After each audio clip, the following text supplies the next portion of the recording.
Assalamu alaikum warahmatullahi ta'ala wabarakatuh. Bybit sun kawo wani event wanda za su yi wa users su kyauta na makudan kuɗaɗe. Idan kai sabon user ne a Bybit wanda baka taba registering ba, kai ma ga dama naka. Idan kai tsohon user ne wanda kana using Bybit, kai ma akwai dama naka. Daman sabbin user shine zaka iya samun docs 192 wanda ya kai kusan naira 421. Kai kuma tsohon user zaka iya samun kimanin docs miliyan 30. Ba tare da ɓata lokaci ba, bai mu je a gurguje in nuna muku yadda za ku yi. Amma kafin nan ku danna mana subscribe a wannan YouTube channel din, sannan ku kunna bell notification domin ku dinga samun duk wani update da muka sake. Farko kana shigowa Bybit, zaka nemi token splash din nan. Idan baka gansa anan baka taba wannan mo'in, kana taba mo'in nan zaka gansa. Idan ka bude token splash din, sai ka yi scrolling can kasa ka je ka nemi docs.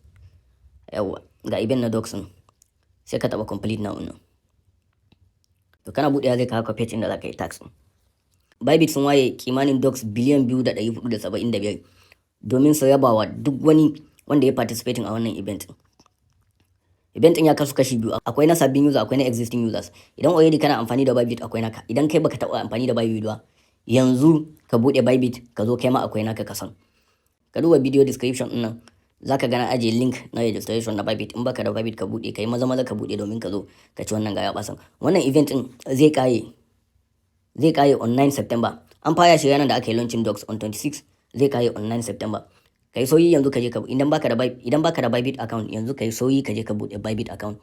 Ka zo kai ma ka lashi wannan garabasan. Kuɗi 420 ba karamin kuɗi bane, kada kai wasa. Yanzu a gurguje bai nuna muku yanda abun yake. Kamar yadda na faɗa muku da ma ya kasu kashi biyu ne. Wannan na farkon shine na existing users. Shi an waye masa 550 million docs domin a yaba duk wani existing user wanda ya tax. Ya tax yake? Idan kana da Bybit account, idan ka shigo nan dole sai ka taba register. Anan zaka ga register. Idan ka taba register, so zai nuna ma completed. Sai ka fara trading anan. Requirement din shine kai trading at least 500 USDT worth of docs. Ma'ana shine kai trading na docs.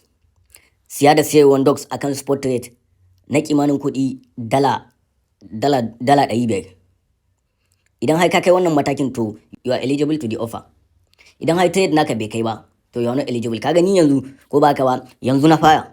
Kaga yanzu na yi trading na $76 docs worth of docs. Na yi trading na $76 worth of docs, har yanzu ban kai ba. Kaga anan ya nuna mun percentage na 15%. To yanzu zan je bayan na gama video nan, zan je in yi ta trading docs. Zan yi ta trading docs har sai na tabbatar ko ba ka ba na samu isasshen kaso daga cikin wannan kaso na 550 million docs ɗin da za a yaba mutane. Iya yawan trading naka, iya yawan abin da zaka samu. Ba za ka yi losing kuma ba, kawai ka siya docs ka siya a lokacin. Ba sai ka yi ba, ka siya. Kuɗinka ba zai ragu ba, kawai ɗan ƙaramin charges wanda bai wuce 0.05% suke ɗaukawa. To kaga ba za ka ragu da kuma ba, kuma ga yiwuwar da za ka samu, kaga yayi wotin.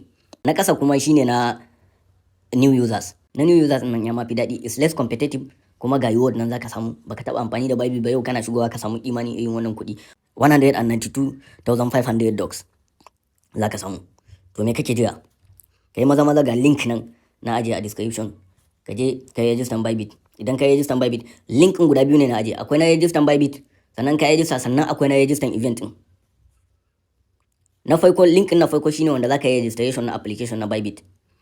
Sannan link na biyu shine wanda za ka zo kai, zai kawo ka nan ka yi register event ɗin. I hope ka gane.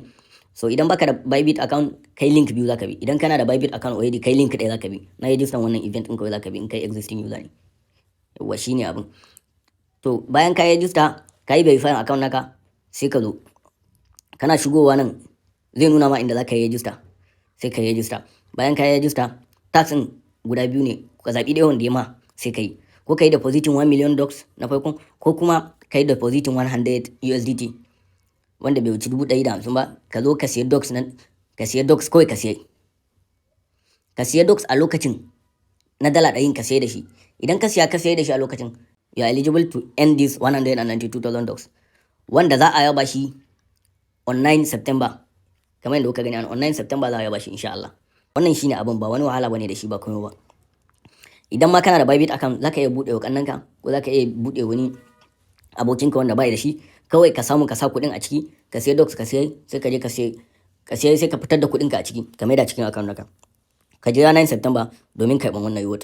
Allah samu dace. Kai ku manta ku danna mana subscribe a wannan YouTube channel ɗin domin samun update irin wa'innan.